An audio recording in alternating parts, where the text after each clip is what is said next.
says laser. It calls them infrared lasers. I don't know that that's laser. That's what VCSEL stands for: vertical cavity surface emitting laser projectors. All right, for this is what you were questioning. Stereo depth cameras.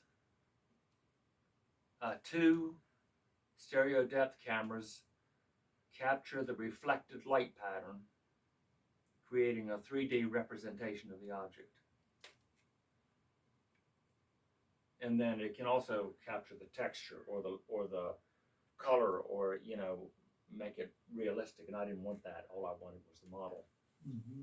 So it has a RGB camera also that can capture the color information for texture scanning, and it has the ability to overlay that texture on the model so it looks realistic. I was looking at people that use these, and there's two distinct types of people that want to do this. One type is mechanical reproduction.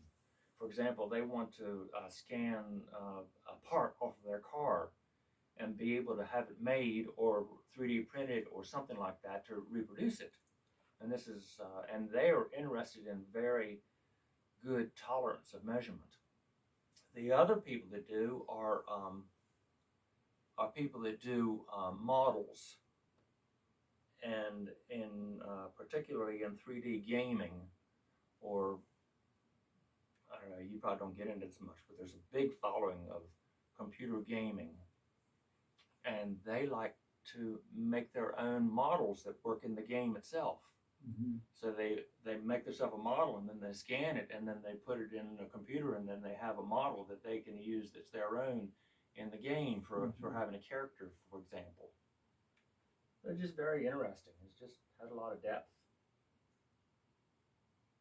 But and there's one of my scans, and that's kind of stuff that's painted. And I make that kind of stuff, and then take it up to. Well, the resolution is pretty good. Yeah, it's very good. It's good enough for what I need.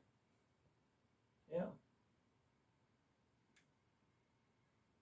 That model, the original model was about, I'd say about 14 inches, maybe 15 inches tall. Mm-hmm.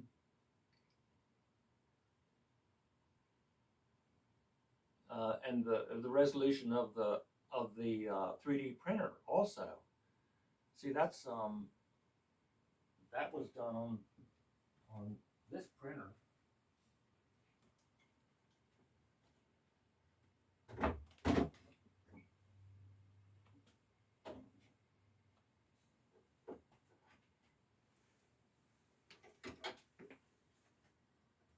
It's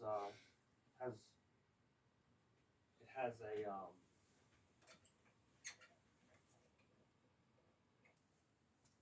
I forgot what it is, but anyway, and this platform goes down in here, and it exposes one layer at a time. This is material in here is ultraviolet sensitive. In other words, UV light will harden it. Mm-hmm. It does one layer at a time. The layers are 1/2 of a tenth of a millimeter in thickness. So 20 layers to a millimeter. That's what gives it that nice resolution. And this one, see, that's as big of a thing as you can do. But I have another one over there. I should show you that one too. That's good enough. On the other side of your chair.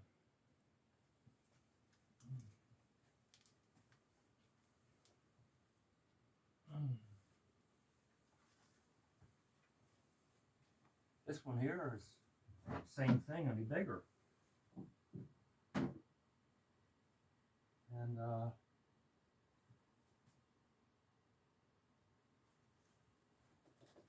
because I wanted to be able to do bigger stuff.